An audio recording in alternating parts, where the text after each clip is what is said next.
竟深夜偷偷掀开女儿的被子，用手电仔细打量其身体。就在他要查看大腿根部时，女儿猛然醒了过来。 시방 뭐 드는겨? 오밤중에 딸내미 치마 걷어올리고 뭐 드냐고. 말을 하라고 이 씨발놈아. 말을 하라고 이 개새끼야! 아이 씨발! 야! 尖叫声吵醒了家里人，女儿依旧口吐芬芳，还扬言要杀了父亲。可到了第二天，女儿又变得无比乖巧，仿佛昨晚什么都没有发生过。但东海还是敏锐地察觉到，以前从不吃海鲜的女儿竟开始狂炫咸鱼。他不禁有些怀疑自己女儿是不是中邪了，因为就在几天前，他听到了一个关于村庄的传说。小伙上山打猎时，发现有个赤裸的老人正在生吃鹿肉，他吓得赶紧缩回脑袋，直到听不到任何声音，才敢探出头查看。可老人却凭空消失了。就在他疑惑之际，耳边突然传来野兽的低吼声。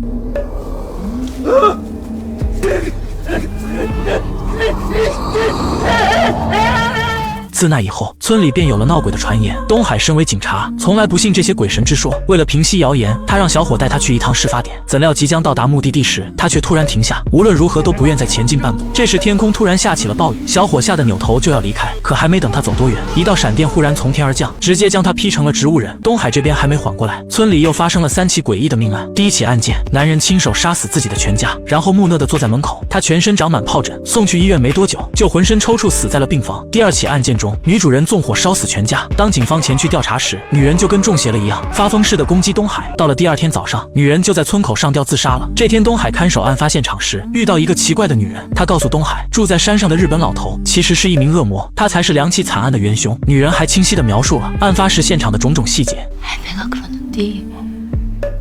진짜 본 거야? 어머.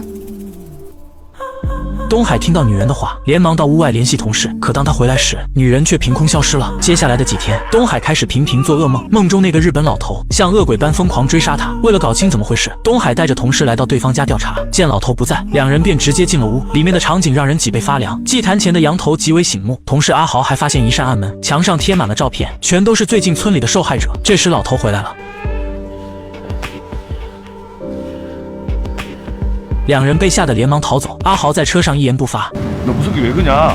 随后掏出一只鞋子，东海看到后当场愣住，因为这只鞋子的主人正是自己女儿孝珍的。晚上，东海偷偷来到女儿的房间，在课本上发现了许多恐怖的涂鸦。他掀开孝珍的睡裙，发现她腿上长满了脓包。孝珍醒来后性情大变，竟然对着父亲破口大骂，还扬言要杀了他。东海意识到女儿的变化可能跟老头有关，他再次来到老头家里，可之前密室里的照片居然全都不见了。东海逼问老头对孝珍做了什么。 이것이 왜 누구 집에 있냐? 대때가 나이도 신이 맞어.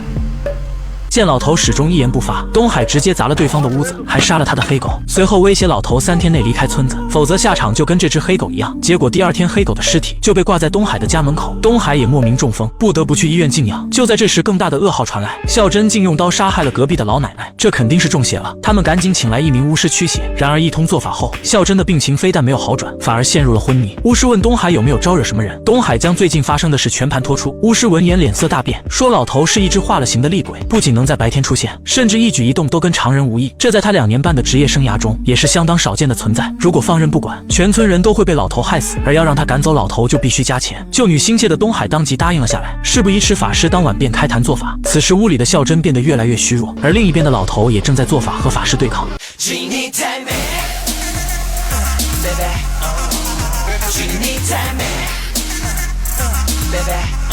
在不断的唱跳 rap 声中，两人的斗法逐渐白热化。因为2股力量的冲突，孝珍的身体已经濒临崩溃。好在老头不是法师的对手，很快败下阵来。然而就在法师即将给对方致命一击时，东海实在看不过女儿受苦，于是强行打断施法，让濒死的老头获得了喘息之机。为了彻底铲除对方，东海一早便召集几个村民来到老头家，可并没有找到老头的身影。就在这时，一个人影从林子中走出，竟然是被老头圈养起来的丧尸。村民携带的冷兵器对他毫无作用。就在东海等人就要团灭之际，丧尸突然倒地抽搐起来，不一会儿就领了盒饭。还没等东海喘口气，他就看到了躲在一旁的老头，显然对方一直在隔岸观火。眼看行踪暴露，老头慌忙逃走。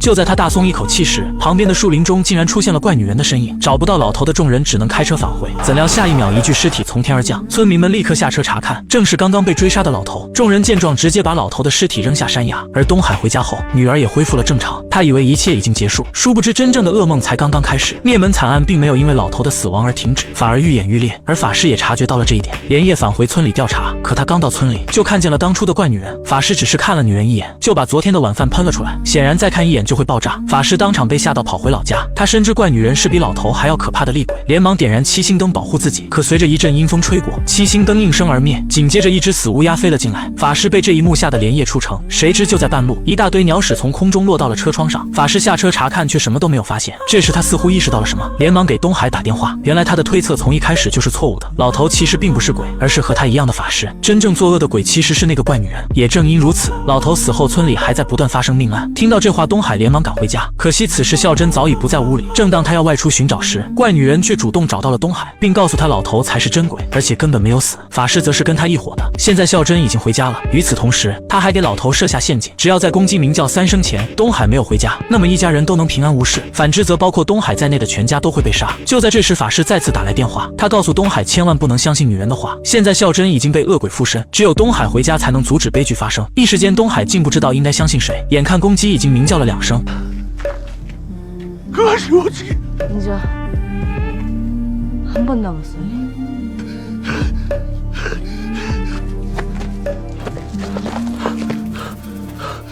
女人突然闪现，抓住东海的手。看到这一幕，东海直接愣住了。这时他才发现女人身后放着女儿的发卡，而且女人身上的衣服也全是死人穿过的。此刻他对女人的信任彻底崩塌。 아니요. 쟤다 네 짓이구만. 그러지 마라. 그러지 마라.